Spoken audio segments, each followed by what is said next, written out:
Bismillahirrahmanirrahim. அஸ்ஸலாமு அலைக்கும் வரஹ்மத்துல்லாஹி வபரகாத்துஹு. இன்ஷா அல்லாஹ் அடுத்த பக்கம் நம்ம வாசிப்பதற்கு முன்னால் இன்ஷா அல்லாஹ் முந்தைய பாடத்துடைய ஒரு ரிமைனிங் பண்ணிக்கலாம். முந்தைய பாடத்தில் 34வது பக்கத்திலிருந்து ஓய்வு பெற்றவரும் ஓய்வு அளித்தவரும் என்ற ஒரு தலைப்பில் நம்ம படித்தோம். யார் ஓய்வு பெற்றவர், யார் ஓய்வு அளித்தவர் என்றதை விளக்கமாக நம்ம படிச்சிருந்தோம். இன்ஷா அல்லாஹ் அதுவும் நினைவு பண்ணிக்கோங்க. அதே மாதிரி இறந்தோரை ஏசக்கூடாது அப்படின்ற விஷயத்தை படிச்சிருந்தோம். கண்களை மூடுதல், அதாவது இறந்தவர்களுடைய கண்களை மூட வேண்டும் என்ற விஷயங்களை படித்தோம். அதே மாதிரி பிரார்த்தனை செய்தல் தலைப்புல இறந்தவருக்கான பிரார்த்தனை நம்ம செய்யணும் அப்படின்றதையும் சொல்லியிருந்தோம். அதுபோல அந்த பிரார்த்தனை செய்யும் போது மலக்குமார்கள் ஆமீன் கூறுகின்றார்கள் என்பதை நம்ம படிச்சிருந்தோம். அதே மாதிரி கஃனிடுதல், அதாவது துணியால் மூடி வைத்தல், மையத்தை துணியா மூடி வைக்கணும் அப்படின்றத நம்ம படிச்சிருந்தோம். அதே மாதிரி மரணித்தவருக்கு நறுமணம் பூசணும். ஏறாம் கட்டியவருக்கு மட்டும்தான் நறுமணம் பூசக்கூடாது, தலையை மறைக்க கூடாது. சாதாரணமாக மரணிக்கக்கூடியவருக்கு நறுமணம் பூசலாம் அப்படின்றத நம்ம படிச்சிருந்தோம். அதாவது 3 தடவைக்கு மேல புகை காட்டக்கூடாது என்ற மாதிரிலாம் நம்ம படிச்சிருந்தோம். அதே மாதிரி கிப்லாவை நோக்கி முன்வைக்க வேண்டுமா அப்படின்றத நம்ம சொல்லும்போது அவசியம் இல்லை என்றதும் ஹதீஸ்கள் மூலியமாக நம்ம தெரிந்து கொண்டோம். அதே மாதிரி இறந்தவரை முத்தமிடலாமா, அதாவது தாய், தந்தை, தங்கை, பிள்ளை என்றதை இறக்கும் போது அவங்க இருந்த பின்பு நாம அவங்க பாசத்தின் காரணமாக முத்தமிடலாமா அப்படின்னு சொல்லும்போது அது கட்டாயம் இல்லை, செய்தால் தவறும் இல்லை என்பதையும் நம்ம தெரிந்து கொள்ளலாம். அதே மாதிரி ஆண் ஜனாசாவை பெண்களும், பெண் ஜனாசாவை ஆண்களும் பார்க்கலாமா அப்படின்ற போது அதுல நம்ம என்ன மாதிரி விளக்கம் படித்தோம் அப்படின்னு சொன்னா, வாழும்போது உலகத்துல வாழும்போது உயிரோடு இருக்கும் போதே எந்த ஹிஜாபோடு, எந்த ஹிஜாப் பேணுதலோடு நம்ம பார்க்கின்றோமோ அதே போல்தான் மையத்தை நம்ம அணுகிறோம், பார்க்கிறோம். அப்ப அந்த கூடுதலான ஹிஜாபுகள் தான் மையத்துக்கும் இருக்கின்றது என்பதை நம்ம புரிந்து கொண்டு பார்ப்பதற்கு இஸ்லாத்தில் எந்த விதமான தடையும் இல்லை, தடை செய்வதற்கான எந்த நபிமொழியும் இல்லை என்பதை அறிந்து கொள்ளலாம். அதே மாதிரி பொறுமையை மேற்கொள்ளுதல், நமக்கு ஒரு இழப்பு ஏற்பட்டால் பொறுமை மேற்கொள்ள வேண்டும் என்ற ஒரு தலைப்பில் நம்ம படித்தோம். அதே மாதிரி பொறுமைக்கு கூலி சுவனமே, அதையும் படித்தோம். நம்ம பொறுமையாக அந்த உலகத்தில் நாம் இருந்தோம்னு சொன்னால் 3 பெண் பிள்ளைகளை பெற்ற ஒரு பெண்மணி, அந்த 3 பெண் பிள்ளைகளும் பிறந்து இறந்து விட்டால் அந்த பெண் பிள்ளைகள் எப்படி மறுமை நாளிலே அவர்களை நரகத்துக்கு போவதிலிருந்து அவர்களை தடுப்பதற்காக ஒரு திரையாக அல்லாஹ் நிற்க வைப்பான் அப்படின்றத நம்ம ஹதீஸ்கள் மூலியமாக கேள்விப்பட்டிருக்கோம். அது பொறுத்து கொண்ட மக்களுக்கு, பொறுமையாக இருந்தவர் மக்களுக்கு அல்லாஹ் தரக்கூடிய மிகப்பெரிய பாக்கியமாக இருக்கின்றது. அதே மாதிரி இறந்தவரின் குடும்பத்திற்கு உணவு தயாரித்து தருதல், அதாவது மையத்துடைய வீட்டிலே சமைக்கக்கூடாது எனவும் நாம தான் அவங்களுக்கு சமைச்சு நம்முடைய வீட்டில இருந்து சமைச்சு எடுத்துட்டு போய் கொடுக்கணும் என்பதையும் இந்த ஹதீஸ்களின் வாயிலாக, இந்த அறிவுரையின் வாயிலாக நம்ம தெரிந்து கொண்டோம். அதே போல யாசின் ஓதலாமா, யாசின் மௌத்துக்கு முன்னாடி சுத்தி உட்கார்ந்துக்கிட்டு யாசின் ஓதுறது இஸ்லாத்துல சொல்லப்படவில்லை அப்படின்றதையும் நம்ம ஹதீஸ்கள் மூலியமாக தெரிந்து கொண்டோம். இன்ஷா அல்லாஹ் அடுத்த பக்கமாக நம்ம இன்ஷா அல்லாஹ் படிப்போம். அஸ்ஸலாமு அலைக்கும். அல்ஹம்துலில்லாஹ். பக்கம் 45. இறந்த பின்னர் செய்யக்கூடாதவை. இறந்தவருக்காக ஒப்பாரி வைத்து அழுதல். இறந்துவிட்ட ஒருவருக்காக கண்ணீர் விட்டு அழுவதற்கு அனுமதி உள்ளது. அழும் போது பொறுமையை கடைபிடிக்க வேண்டும், வரம்பு மீறக்கூடாது. நபிகள் நாயகம் ஸல்லல்லாஹு அலைஹி வஸல்லம் அவர்கள் அருகில் இருந்தோம். அப்போது நபி ஸல்லல்லாஹு அலைஹி வஸல்லம் அவர்களுடைய புதல்வியரில் ஒருவர் ஜைனப் அலி தமது குழந்தை அல்லது தம் மகள் இருக்கும் தருவாயில் இருப்பதால் உடனே வரும்படி நபி ஸல்லல்லாஹு அலைஹி வஸல்லம் அவர்களுக்கு செய்தி அனுப்பினர். செய்து கொண்டு வந்தரிடம், என் மகளிடம் சென்று எடுத்ததும் கொடுத்ததும் அல்லாஹ்விற்குரியதே, ஒவ்வொன்றுக்கும் அவனிடம் ஒரு குறிப்பிட்ட தவணை உண்டு, எனவே பொறுமையாக இருந்து நன்மையை எதிர்பார்க்க சொல் என்று கூறி அனுப்பினார்கள்.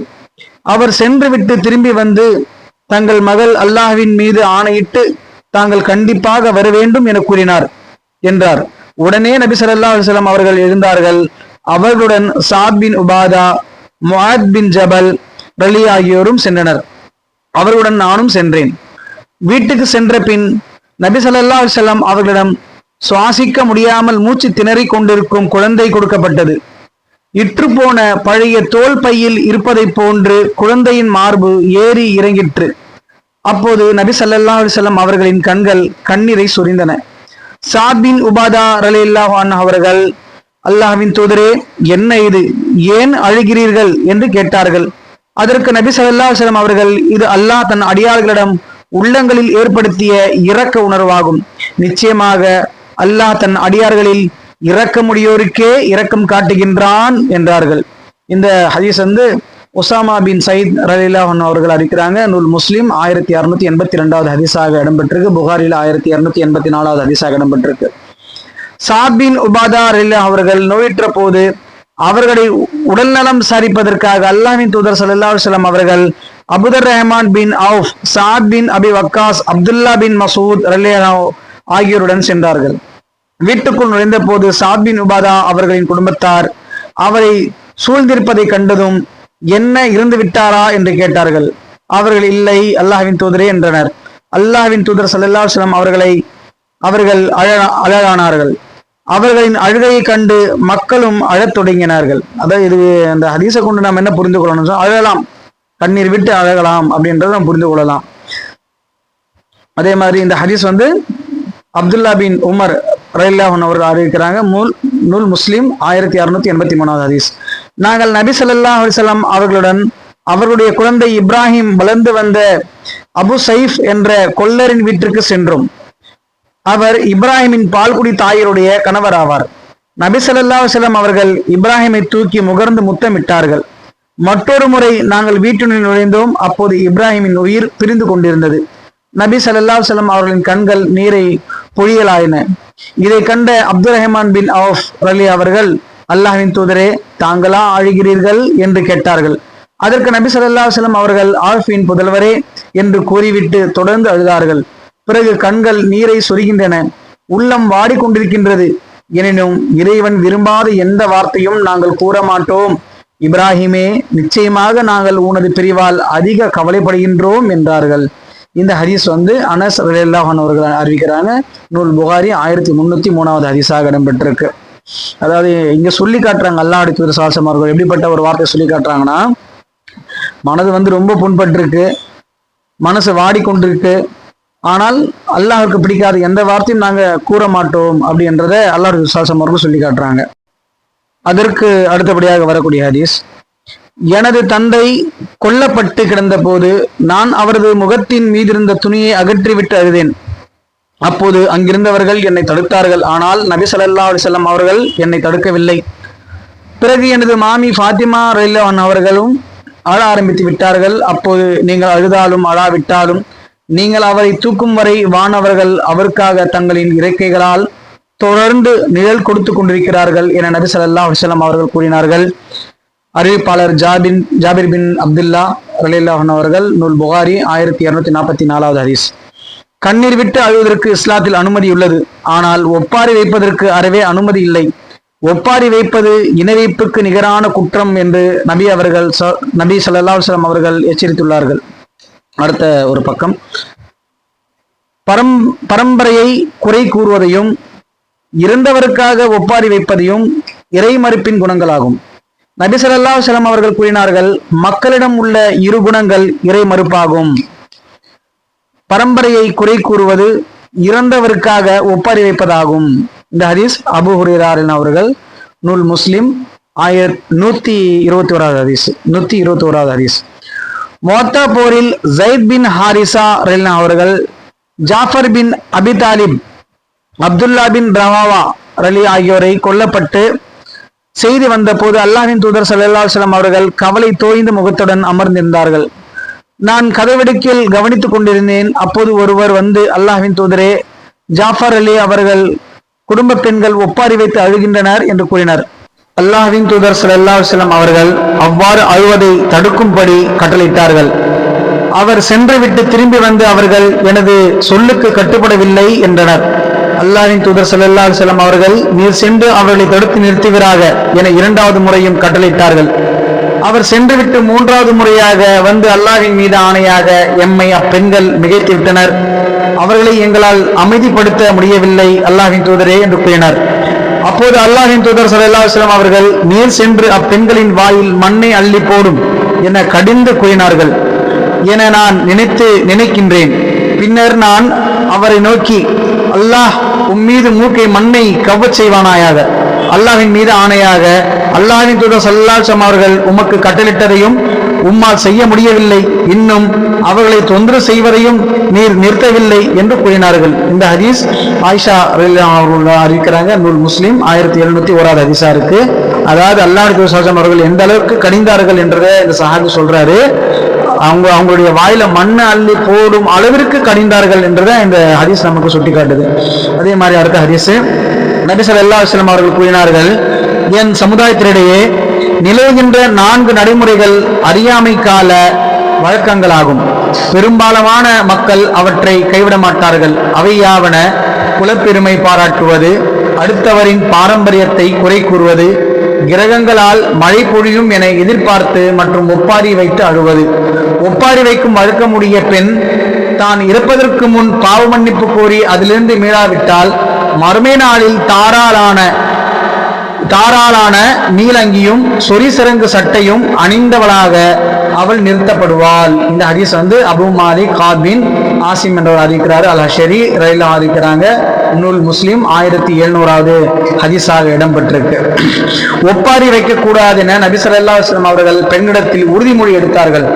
அல்லாஹ்வின் தூதர் ஸல்லல்லாஹு அலைஹி வஸல்லம் அவர்கள் எங்களிடம் இறை நம்பிக்கைக்கான உறுதிமொழி வாங்கிய போது ஒப்பாரி வைக்கக்கூடாது என்றும் உறுதிமொழி வாங்கினார்கள். எனினும் இந்த வாக்குறுதியை எங்களில் 5 பெண்களை தவிர வேறெவரும் நிறைவேற்றவில்லை.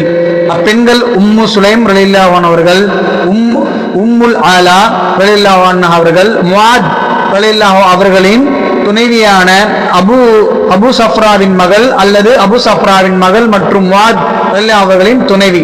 இந்த ஹதீஸ் உம்மு அத்தியா ரலியல்லாஹு அன்ஹா அறிகிறாங்க. நூல் முஸ்லிம் 1702வது ஹதீஸ், 1703வது ஹதீஸாக இடம்பெற்றிருக்கு. கன்னங்களில் அறிந்து கொள்வதற்கு தடை. நபி ஸல்லல்லாஹு அலைஹி வஸல்லம் அவர்கள் கூறினார்கள், துன்பத்தில் கன்னங்களில் அறிந்து கொள்பவனும், சட்டை பைகளை கிழித்துக் கொள்பவனும், அறியாமை கால ஆச்சரியங்களுக்கு அழைப்பு விடுப்பவனும் நம்மை சார்ந்தவன் அல்ல. அறிவிப்பவர் அப்துல்லா பின் மசூத் ரலியல்லாஹு அவர்கள். நூல் புகாரி 1294, 1297, 1298 ஹதீஸாக இடம்பெற்றிருக்கு. ஆடைகளை கிழித்துக் கொள்வதற்கு தடை. நபி ஸல்லல்லாஹு அலைஹி வஸல்லம் அவர்கள் கூறினார்கள், துன்பத்தில் கன்னங்களில் அறிந்து கொள்பவனும், சட்டை பைகளை கிழித்துக் கொள்பவனும், அறியாமை கால ஆச்சரியங்களுக்கு அழைப்பு விடுப்பவனும் நம்மை சார்ந்தவன் அல்ல என்ற ஹதீஸ் தொடர்ந்து புகாரில் இடம்பெற்றிருக்கு. அதே போல அறியாமை கால பேச்சுக்கு தடை. நபி ஸல்லல்லாஹு அலைஹி வஸல்லம் அவர்கள் கூறினார்கள், துன்பத்திலும் கன்னங்களில் அறிந்து கொள்பவனும், சட்டை பைகளை கிழித்துக் கொள்பவனும், நம் அறியாமை கால ஆச்சரியங்களுக்கு அழைப்பு விடுப்பவனும் நம்மை சார்ந்தவன் அல்ல. அதாவது ஒரே விஷயங்களுக்கு ஒரே செய்தி பல செய்திகளாக மாறும்போது அதே ஹதீஸ் நமக்கு தொடர்ச்சியாக வந்துட்டு இருக்கு. அதே போல அப்துல்லா பின் மசூத் ரலியல்லாஹு அவர்கள் அறிவிக்கிறாங்க இந்த ஹதீஸை. இதே புகாரி 1294வது ஹதீஸாக இடம்பெற்றிருக்கு.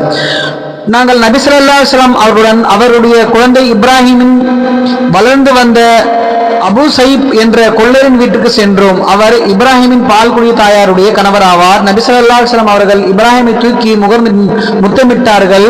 மற்றொரு முறை நாங்கள் வீட்டினுள் நுழைந்தோம். அப்போது இப்ராஹிமின் உயிர் பிரிந்து கொண்டிருந்தது. நபி ஸல்லல்லாஹு அலைஹி வஸல்லம் அவருடைய கண்கள் நீரை பொழியலாயின.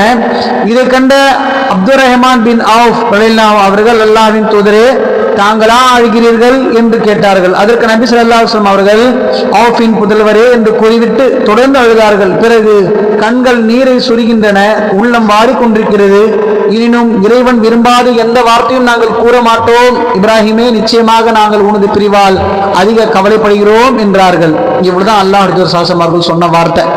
அதாவது என்னதான் மனசு கவலைப்பட்டாலும் வேதனைப்பட்டாலும் அல்லாஹ் விரும்பாத நாங்கள் எந்த வார்த்தையும் நாங்கள் பேச மாட்டோம், அவருடைய பிரிவால கவலைப்படுறோம் என்றுதான் நபிகள் நாயகம் ஸல்லல்லாஹு சொல்லியிருக்கிறாங்கன்றத நமக்கு மிகப்பெரிய ஒரு பாடமாக அமைந்திருக்கு.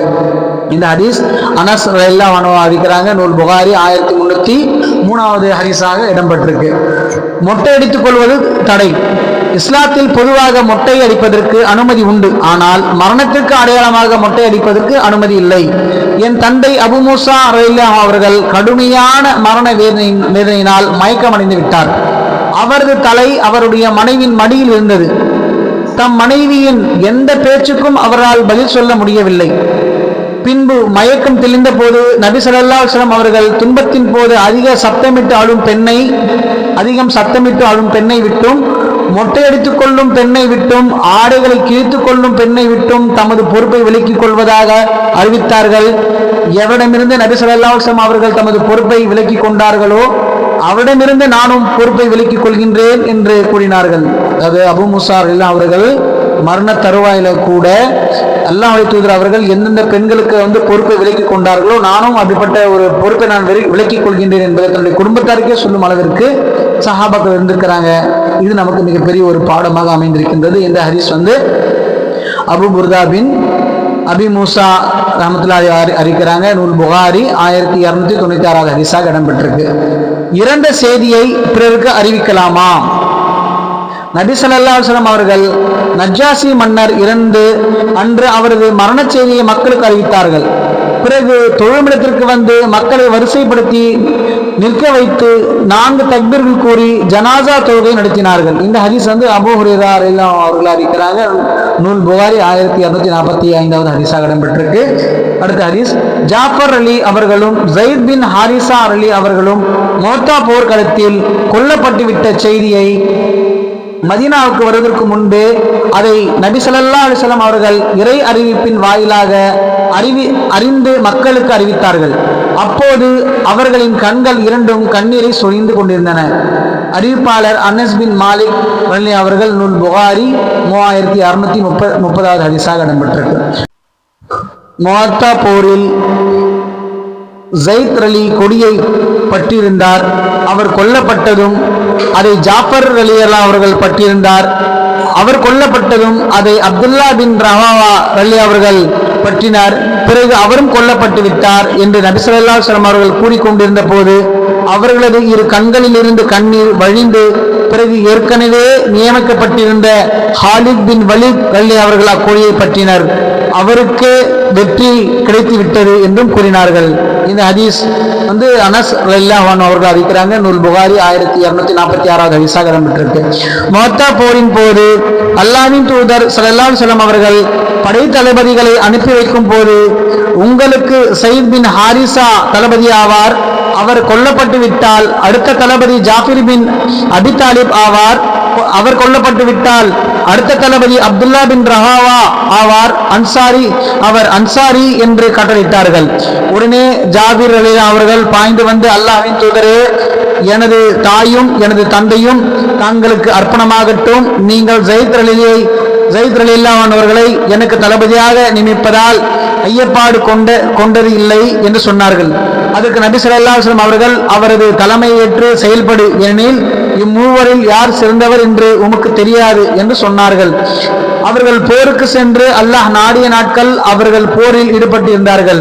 அல்லாஹ்வின் தூதர் ஸல்லல்லாஹு அலைஹி வஸல்லம் அவர்கள் மிம்பரில் ஏறி அஸ்ஸலாத்து ஜாமியா, பள்ளிக்கு வாருங்கள் என்று மக்களை அழைக்க உத்தரவிட்டார்கள். அப்போது ஒரு நன்மை மாறி மாறி நடந்து கொண்டிருந்தது. அறிந்து கொள்ளுங்கள், போருக்கு சென்ற உங்களுடைய போர் படையை பற்றி தகவலை உங்களுக்கு தெரிவிக்கின்றேன். அவர்கள் களத்திற்கு சென்று எதிரிகளை சந்தித்தார்கள். அப்போது ஸைத் அலி கொல்லப்பட்டு ஷஹீதாகிவிட்டார். அவருக்காக நீங்கள் பாவ மன்னிப்பு தேடுங்கள். மக்கள் அவருக்காக பாவ மன்னிப்பு தேடினார்கள். பிறகு ஜாஃபர் அலி பின் அபி தாலிப் கொடியை பிடித்துக் கொண்டு கூட்டத்தில் கடுமையாக போராடினார். கடைசியாக அவரும் கொல்லப்பட்டு ஷஹீதாகிவிட்டார். அவருக்கு ஷஹாதத், புனித மரணம் கிடைத்து விட்டது. பாவ மன்னிப்பு தேடுங்கள். பிறகு அப்துல்லா பின் ரவாவா கொடியை பிடித்து களத்தில் உறுதியாக நின்றார். கடைசியில் அவரும் கொல்லப்பட்டு விட்டார். எனவே அவருக்காக நீங்கள் பாவ மன்னிப்பு தேடுங்கள். பிறகு தளபதிகள் இல்லாத அவ்வேளையில் காலித் பின் வலீத் கொடியை பிடித்து கொண்டு அவரே தளபதியாக நின்று போராடுகின்றார் என்று சொல்லி தனது இரு விரல்களை உயர்த்தி, யா அல்லாஹ், உனது போர் வாள்களில் இவர் ஒரு போர் வாள், அவருக்கு நீ உதவி புரிவாயாக என்று பிரார்த்தித்தார்கள். அன்றைய தினத்திலிருந்துதான் காலித் பின் வலீத் அல்லாஹ்வின் போர்வாள் என்று அழைக்கப்பட்டலானார்கள். பிறகு மக்களே, நீங்கள் புறப்படுங்கள், உங்களுடைய சகோதரர்களுக்கு உதவுங்கள், யாரும் போருக்கு போகாமல் இருந்துவிட வேண்டாம் என்று கூறினார்கள். நபி ஸல்லல்லாஹு அலைஹி வஸல்லம் அவர்கள் இவ்வாறு சொன்ன மாத்திரத்தில் கடுமையான வேலையில் நடந்தும் வாகனத்தில் போர்க்களத்தை நோக்கி நபித்தோழர்கள் புறப்பட்டு விட்டனர். இந்த ஹதீஸ் அறிவிப்பவர் அபூ கதாதா ரலியல்லாஹு அன்ஹு அவர்கள். நூல் அஹ்மது 21523 ஹதீஸாக இடம்பெற்றிருக்கு. நோயுற்றிருந்த ஒருவரை நபி ஸல்லல்லாஹு அலைஹி வஸல்லம் அவர்கள் வழக்கமாக விசாரிப்பவர்களாக இருந்தார்கள். ஒரு நாள் இரவு அவர் இறந்து விட்டார். அவரை மக்கள் இரவிலேயே அடக்கம் செய்து விட்டனர்.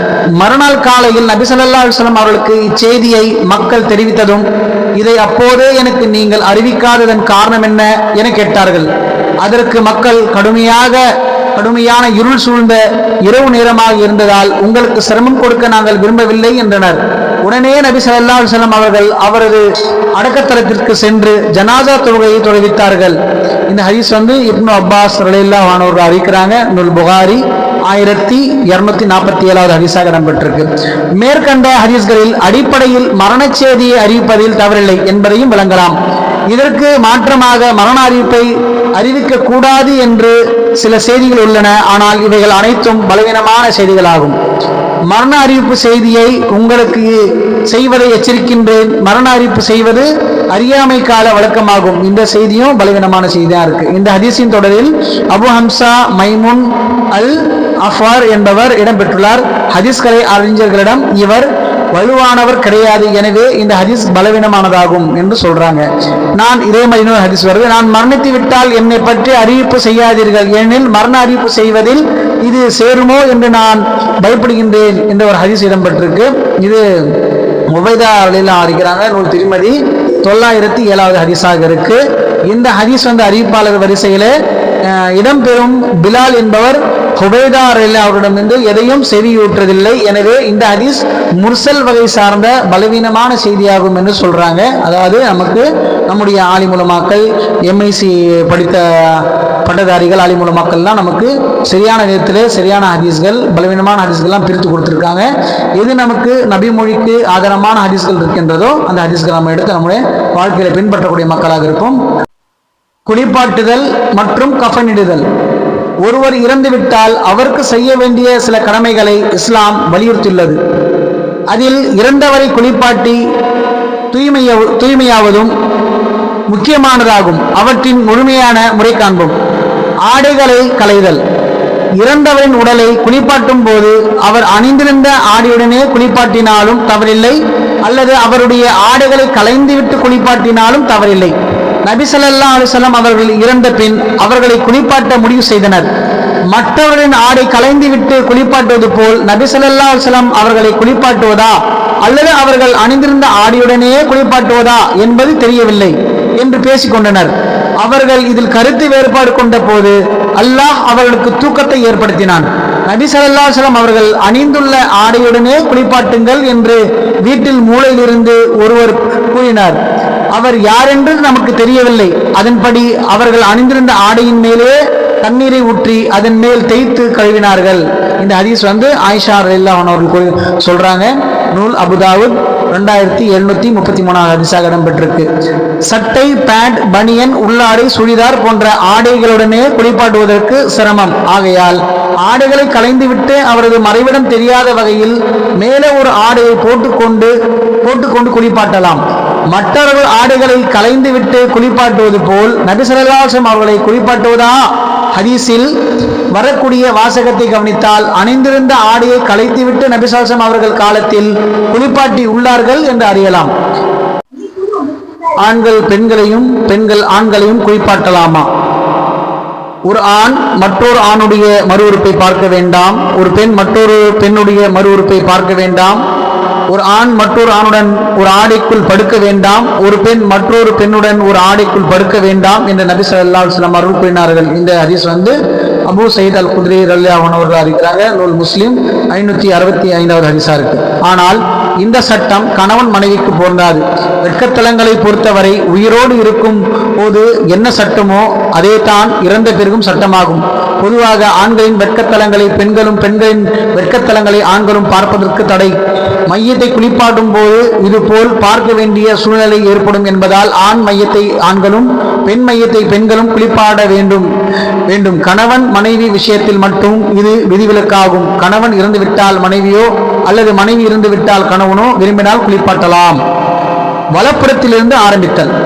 ஒளி செய்யும் உறுப்புகளிலிருந்து வலப்புறமாக ஆரம்பிக்க வேண்டும். அல்லாஹ்வின் தூதர் ஸல்லல்லாஹு அலைஹி வஸல்லம் அவர்கள் தம்முடைய புதல்வியை நீராட்டி கொண்டிருந்தவர்களிடம் அவரது வலப்புறத்திலிருந்து அங்கத்தூய்மை உளு செய்ய வேண்டிய பகுதியிலிருந்தும் நீராற்றலை ஆரம்பியுங்கள் என்று கூறினார்கள். இந்த ஹதீஸ் உம்மு அத்தியா ரலியல்லாஹு அன்ஹா அறிவிக்கிறாங்க. நூல் முஸ்லிம் 1714வது ஹதீஸாக இடம்பெற்றிருக்கு. ஒளி செய்யும் உறுப்புகளிலிருந்து குளிப்பாட்டுதலை துவங்க வேண்டும். என்று வருகின்றது. எனவே முதலில் கைகள் முகம் ஆகியவற்றை கழுவி குளிப்பாட்ட வேண்டும். ஆனால் மசு செய்ய தேவையில்லை. ஏனெனில் துவங்க வேண்டும் என்றுதான் வருகின்றது. ஒழு செய்யுங்கள் என்று கூறப்படவில்லை. குளிப்பாட்டி முடித்து மையத்துக்கு ஒழு செய்யும் நடைமுறை மக்களிடம் உள்ளது. இவ்வாறு செய்வதற்கு நபி வழியில் ஆதாரம் இல்லை. உழுவின் உறுப்புகளிலிருந்து துவங்க வேண்டும் தவிர உழு செய்தல் என்பதோ குளிப்பாட்டி முடிந்த பிறகு உழு செய்வதோ கூடாது. அதாவது மையத்துக்கு உழு கூடாது. ஆரம்பிப்பது என்பது வலது புறத்திலிருந்து ஆரம்பிக்கணும் அப்படின்றத இந்த நபி மொழி நமக்கு வலியுறுத்துது.